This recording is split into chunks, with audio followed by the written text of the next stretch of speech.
Assalamualaikum saudara-saudaraku semua, mohon dukungannya ya, subscribe, like, dan bagikan kebaikan ini. Saudaraku tonton videonya hingga selesai ya. Yang mungkar itu cuma dua sumbernya.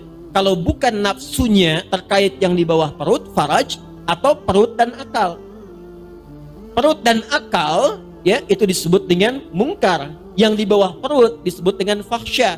Maka kalau sholatnya benar, turun Quran surah ke-29. Ayat ke-45, utlu ma uhya ilaika minal kitab wa aqimis shalah innas salata tanha 'anil fahsya'i wal munkar. Itu banyak sekali hikmahnya. Masalah begini aja, kalau benar begini, itu diampuni dosa-dosa kita baru mulai sholat. Itu nanti rahasianya ada di surah Hud, surah ke-11 ayat 114. Surah ini turun, asalnya sholat itu belum bersedekat begini. Asalnya begini, irsal. Betul tidak? Tidak. Alhamdulillah. Sudah turun tuh ke An-Nas lagi.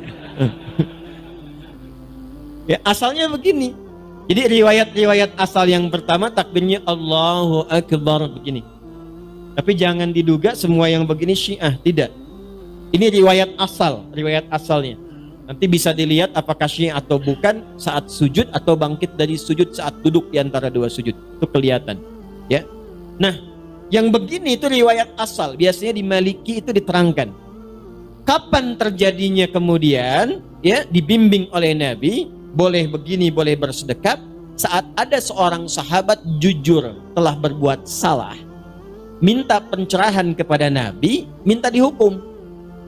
Jadi sahabat tuh begini cara berpikirnya, daripada saya dibuka kesalahan dan diviralkan pada seluruh penduduk langit dan bumi saat dihisab. Sekarang kan lagi muncul viral, komen, like, and share. Nanti kalau sudah ke akhirat itu cuman viral saja, udah nggak bisa komen lagi tuh. Karena al-yauma nakhtimu ala afwahihim, mulutnya dikunci, mau komen juga ya, diviralkan. Dan kalau sudah dibuka, sekecil apapun ditampakkan, yang tahu semua penduduk langit dan bumi.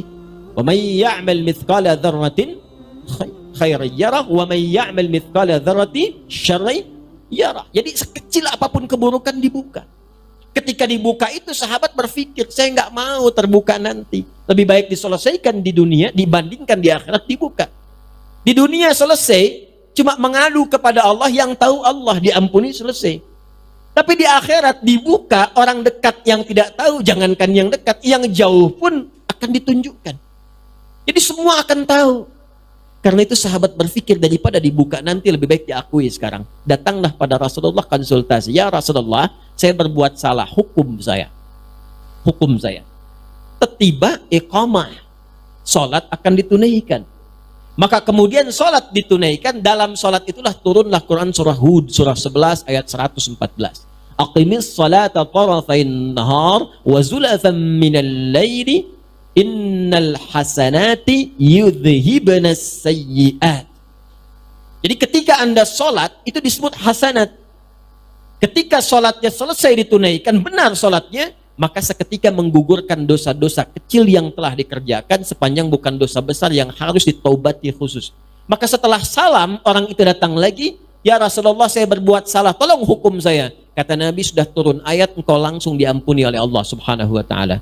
Maka turunlah satu hadis yang dikutip oleh Imam Muslim, bunyinya as-salawatu ila as-salawat kaffaratun lima bainahunna ma lam takunil kabair. Salat satu ke salat yang lainnya bisa menggugurkan dosa-dosa kecil secara otomatis sepanjang bukan dosa besar yang ditobati secara khusus.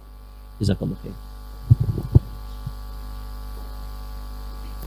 Nah, maka apa yang ingin saya sampaikan adalah, selain ada latihan amar ma'ruf, ada juga latihan nahi mungkar. Amar ma'ruf babnya Ramadan. Karena itu Ramadan banyak amar ma'rufnya. Saya tanya, di antara amar ma'ruf itu ciri gampangnya ibadah. Ada yang sosial, ada yang ritual. Ritual seperti sholat. Kalau Ramadan kemarin sholatnya nambah tidak? Halo? Nambah kan? Nambah sholat tuh begini, dari fardu tambah sunnah. Bukan subuh 2 tambah jadi 3, bukan. Ramadan kemarin tarawih, sholat sunnah dikerjakan. Jangankan fardu, ketinggalan sunnah bisa gelisah. Itu lihat tuh emak-emak milenial di luar. Ya. Jadi kalau beliau sudah tiba Ramadan, itu dari mulai maghrib nyimpen sajadah di depan.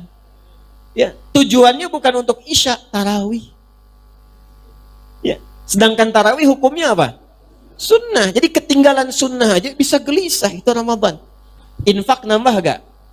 Nambah. Baca Quran nambah gak? Nah, itu latihan takwa sayap kanan. Ya, untuk peningkatan ibadah. Namanya amar ma'ruf. Ada latihan spesifik untuk nahi mungkar, berusaha meninggalkan yang dilarang. Itu babnya, bulannya disebut bulan hurum. Ada 4 bulan. Jadi sekarang ini kita sedang masuk di bulan latihan untuk menata diri kita supaya meninggalkan maksiat dari ujung kepala sampai ujung kaki. Karena itu ayatnya berbunyi, "Fala tazlimu fihinna anfusakum." Kalau sudah masuk di bulan-bulan hurum ini, maka jangan coba-coba menzalimi diri sendiri. Apa zalim itu? Secara singkat dalam pembahasan fikih, sengaja berbuat maksiat, menempatkan sesuatu bukan pada tempatnya. Karena itu Ibnu Abbas radhiyallahu taala anhuma langsung komen, ya. Dikutip nanti komentar ini oleh Al-Imam Ibnu Jarir At-Tabari dalam kitabnya Jami'ul Bayan fi Ta'wili Ayatil Qur'anil Karim, jilid yang ke-6 halaman 157. Apa kutipannya? Kata Ibnu Abbas radhiyallahu taala anhuma, hati-hati orang yang sengaja berbuat maksiat di bulan hurum ini, maka dosanya bisa 2 kali lipat dibandingkan dengan bulan-bulan lain. Dan meninggalkan dosa itu ada pahala, seperti kita mengerjakan yang baik. Jangan salah itu. Anda sholat, ada pahalanya. Awas, hati-hati. Lalu Anda meninggalkan maksiat pun ada pahalanya. Jangan dikira akan datang berjamaah itu mudah, belum tentu. Begitu Anda akan berangkat ke sini, mungkin ada banyak godaan-godaan dalam hati. Ya, bahkan tidak sedikit mungkin untuk mengerjakan perbuatan maksiat. Ketika Anda hindari itu pahala dituliskan. Ya, nah sekarang itu bulan latihannya. Cara simpelnya, saya pernah sampaikan beberapa kesempatan lalu, yang paling gampangnya begini, dari ujung kepala sampai ujung kaki mulai dilatih untuk meninggalkan maksiat. Contoh, ini sekarang tanggal berapa? Halo? 23. Baik, masih ada waktu sekitar 6 hari sepekan ke depan. Kan masih ada waktu lagi, bulan depannya lagi 2 bulan lagi. Sepekan ini sampai terakhir Dzulqa'dah, coba latihan meninggalkan maksiat untuk mata. Prakteknya gitu, sederhana aja, simple. Selama sepekan latih mata hanya boleh melihat yang baik saja. Menurut Allah ya, bukan menurut nafsu. Kalau nafsu nanti kan suka begitu tuh, ambil baiknya tinggalkan jeleknya. Pulang dari sini ngelihat sendal, mana yang baik ya? Jadi menurut Allah, apa yang menurut Allah baik, lihat. Yang tak baik, tinggalkan. Dari mana taunya Ustadz? Nanti iman kita membimbing. Kalau masih ada iman, nanti iman itu akan memberikan sinyal ke mata. Otomatis itu. Otomatis. Mana yang harus dilihat, mana yang tak boleh dilihat. Itu nggak bisa dipungkiri. Karena ketika Anda mengatakan saya beriman dan imannya masuk ke dalam hati, maka iman akan memberikan sinyal ke semua bagian tubuh kita untuk bersikap. Karena itu ketika Al-Quran menyebutkan mata, fungsi mata, itu yang disebutkan imannya dulu, bukan matanya dulu. Untuk laki-laki, Quran surah ke-24, An-Nur, surah cahaya, ayat 30. Untuk perempuan, ayat 31. Pembukanya sama. Ya, hanya beda kalimatnya untuk menegaskan gender. Kullil mu'minina, katakan pada pria-pria yang merasa sudah punya iman. Iman dulu. Yaghuddu min absarihim. Maka imannya akan membimbing matanya untuk melihat yang baik saja. Ketika yang dilihat itu tak baik, maka iman akan membisikkan, jangan lihat, itu nggak baik. Itu pasti ada itu, nggak mungkin itu. Nggak mungkin tidak terjadi, mustahil. Perempuan juga begitu. Wa kullil mu'minati.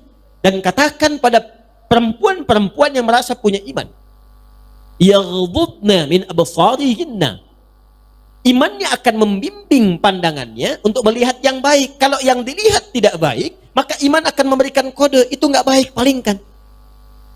Kalau belum punya iman, itu nggak akan ada getaran itu. Jadi semua bisa dilihat. Ya. Dan semua bisa ditampilkan, makanya dianggap biasa. Ya kan? Pakai pakaian terbuka, biasa dianggapnya, karena nggak ada getaran iman. Halo? Ya kan? Ya, jadi tampil dengan pakaian yang minim, dianggap biasa. terbuka aurat dianggap biasa. Tapi kalau Anda sudah mengatakan saya beriman dan imannya sampai ke kolbu, maka itu akan dianggap sesuatu yang tidak biasa. Dan secara otomatis akan dibisikkan nanti. Nanti bisikannya sesuai dengan tingkat keimanan. Ya, kadang-kadang kalau imannya kencang itu melihat tuh langsung astagfirullahaladzim. Dibelokkan tuh. Pakaian kok begitu, dan jalan tuh. Iman agak lemah dikit, istighfar juga, cuma agak lama. Astagfirullahaladzim. Gak salah tuh.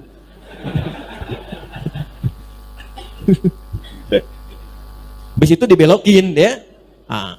Tapi nanti nyangkut-nyangkutin di dalil sekali pandang gak berkedip katanya itu adalah anugerah. Itu hadisnya ada benarnya tapi pahamnya salah. Ya, jadi tetap hadis itu pun jangan dimodifikasi lagi. Sekali lihat tuh maksudnya penglihatan yang tidak disengaja yang langsung dipalingkan, bukan tafsiran tidak berkedip sepanjang gak berkedip masih gak apa-apa. Tidak begitu pemahamannya ya. Tapi sepanjang masih ada iman, nanti ada namanya karakter moral. Itu yang menjaga kita. Dipalingkanlah itu. Maka demikianlah sikap insan yang beriman. Kalau latihan kita sudah benar, nanti makin sensitif. Dan kalimat yang komen di lisan juga akan menyandingi. Akan serupa, sama. Dia nggak akan beda antara mata dengan lisan. Nggak akan beda. Ya, akan serupa. Nggak mungkin begini. Saya juga beriman, biasa saja. Yang penting pakaiannya ada standar terhormat di kalangan masyarakat misalnya. Tapi kan masyarakat itu beda-beda standar terhormatnya. Di Indonesia saja, di antara sekian suku, di Papua standarnya beda dengan Sumatera. Sumatera beda dengan Kalimantan. Kalimantan beda dengan di Jawa. Ya, Jawa juga kan ada yang barat, ada yang tengah, ada yang timur. Ya, di kita itu luar biasa, 13.677 pulau. Itu tuh belum termasuk Pulau Gadung, Pulau Gebang, Pulau Mas tuh ya. Dan setiap itu tuh ada yang ada penghuni, ada sukunya. Bisa beda karakter. Maka yang paling gampang gunakan aja deh standar Allah supaya nggak ada perbedaan. Gitu ya. Jadi kalau kita manusia punya standar, Allah punya standar, ikutkan standar kita pada standarnya Allah. Maka ketika diikutkan rahmat diturunkan. Kalau rahmat sudah turun, berkah turun. Kapan berkah turun pada satu komunitas? Ketika ada iman, ada takwa. Itu sudah rumus. Di mana? Quran surah 7. Ayat berapa? 96. Walau anna ahlal qura amanu wattaqau la fatahna alaihim barakatim minas samai wal. Jadi sekarang ini bulan latihan kita meninggalkan maksiat. Sepekan ini mata aja dulu. Ya, atau pikiran dulu tuh supaya terbiasa berpikir yang baik. Jangan pulang dari sini ustadznya pun dibicarakan pula gitu ya. Jadi pikiran turun ke mata, turun ke telinga, turun ke lisan sampai ke ujung kaki. Selesai sepekan ini masih ada 2 bulan. Ya, kalau kita sudah bisa menekan yang salah, otomatis yang soleh muncul. Karena kalau yang satu tenggelam, yang lawannya mesti naik. Nih kalau malam sudah nggak ada, yang naik apa? Siang tuh bisa naik kalau malamnya turun. Kalau dua-duanya pengen ketemu, nggak ada siang, nggak ada malam.